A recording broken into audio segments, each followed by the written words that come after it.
Like others, our last guest is an all-rounder.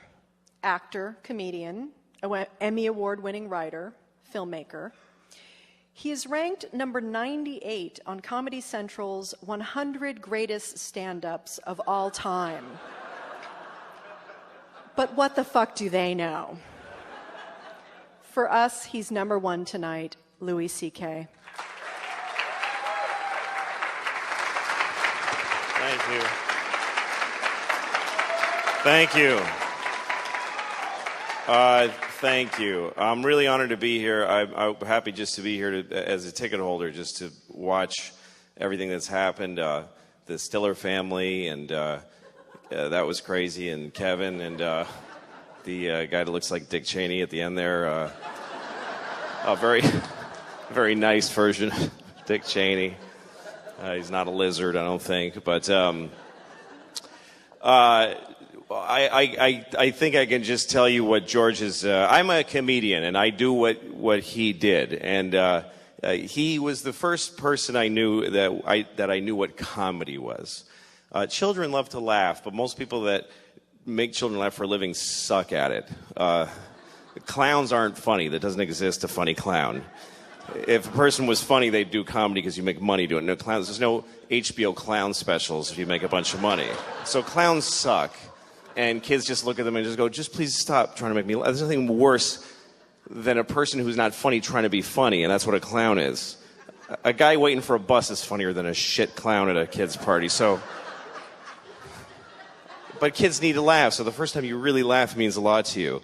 And I remember my first big, grown-up feeling laugh, and I saw George Carlin on Saturday Night Live, and he said, what do dogs do on their day off? They can't lay around, that's their job. And something went off, and I just couldn't stop laughing. And the idea was born in my head at that moment. I want to be funny. I want to be a comedian. I didn't know that a grown person could be a comedian. That's an incredible thing to me. And I had other heroes, Richard Pryor, Steve Martin, Bill Cosby, but George was like me. He was an East Coast Catholic. I had something to identify with him. And the first time I remember getting a laugh, I was in fourth grade, and they asked the class, the teacher said, there are 3 bones in the skull. Name one. And I said, the noggin. And I got a big laugh. And I thought, hey, I could do this. I could be like George. So I started doing, right out of high school, started doing stand-up. Didn't go to college, didn't pursue anything else professionally, really.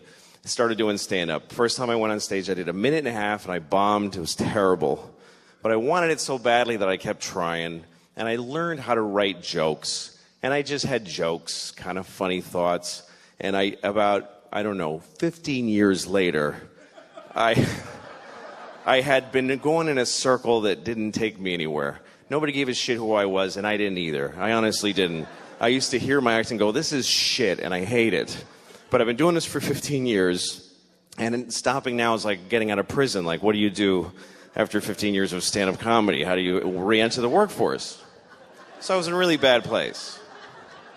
I hated my act. I've been doing the same hour of comedy for 15 years, and it was shit, I promise you. And I was working places like Chinese restaurants. And I'd do a show in a Chinese restaurant where they don't even know there's a show going to happen. They're there to eat. And all of a sudden you'd go, hey, everybody. And people are like, I'm eating. I don't want to be forced to sit in this. So I was doing a Chinese restaurant called the Kowloon in Boston, in Saugus, Massachusetts. And I was sitting in my car after the show just feeling like, this was all a big mistake. I'm not good enough. And I felt like my jokes were a trap. And I listened to a CD of George talking about comedy and the workshopping it and talking about it seriously. And the thing that blew me away about this fellow was that he just kept putting out specials. Every year there'd be a new George Carlin special, a new George Carlin album. They just kept coming. And each one was deeper than the next. And I just thought, how can he do that? And it made me literally cry that I could never do that. I was telling the same jokes for 15 years. So I'm listening, and they ask him, how do you do all this material? And I'm like, eh. And And I hear him, and he says, well, I just decided every year I'd be working on that year's special. And I'd do the special, and then I'd just chuck out the material. And I'd start again with nothing. And I thought, that's crazy. How do you throw away? It took me 15 years to build this shitty hour. If I throw it away, I got nothing. But he gave me the courage to try. And also, I was desperate. What the fuck else was I going to do? This idea that you throw everything away and you start over again. And I thought, well, okay, when you're done telling jokes about airplanes and dogs, and you throw those away, what do you got left? You can only dig deeper. Start talking about your feelings and who you are. And then you do those jokes and they're gone. You got to dig deeper. So then you start thinking about your fears and your nightmares and doing jokes about that. And then they're gone. And then you start going into just weird shit. Yeah, eventually you get to your balls. But there's a whole... It's a process that I watched him do my whole life, and I started to try to do it. And I started to think, because he says whatever he wants. What do I really want to say that I'm afraid to say? And at the time I was a father. I am still a father. But at the time I had started, I didn't take off yet. The jury's out. My oldest is 8. I could still split. So far I'm still there. I was having a hard time being a father. And I wanted to say it on stage. And one night I thought, okay, forget all the old jokes. I'm going to start again. And I thought of the first thing. I said, I can't have sex with my wife, because we have a baby, and our baby's a fucking asshole. It's just what I was feeling, and I said it. And the audience went, whoa! And I thought, oh, I'm somewhere new now. And I said... something like, I never used to get babies in the garbage, but now I understand it. And they did that. And I thought, I'd rather have that than the shit tepid laughter for my 15-year-old jokes. So I started going down this road. And he was always the beacon for me. Always, this guy. He always gave me the courage. He says, the line that Kevin quoted, where he said people that abortion rallies are usually anti-abortion rallies are people you wouldn't want to fuck in the first place. He opened a special with that at Carnegie Hall. He comes out on stage. You have to watch it, and he doesn't milk the crowd for applause. They're applauding, and he goes, they're all going, George, and he goes, yeah. I got to get this out. You ever notice the people anti-abortion rallies are people who want to fuck in the first place?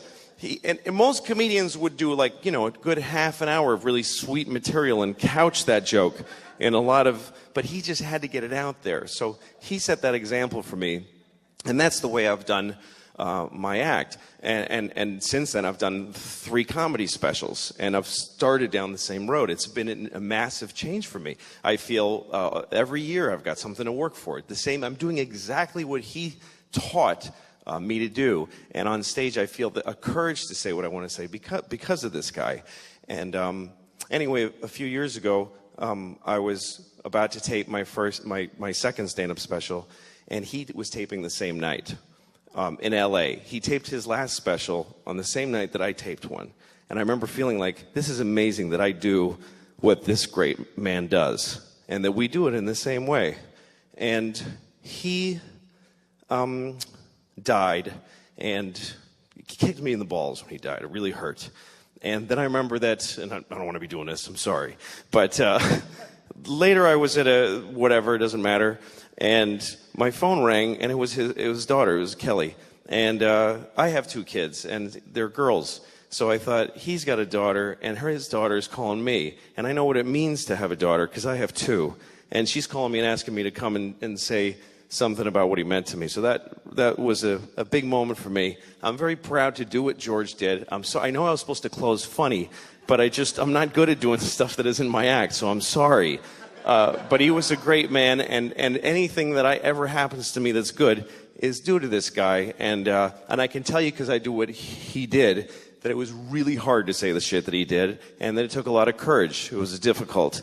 So thanks for coming and honoring him, and thanks for having me.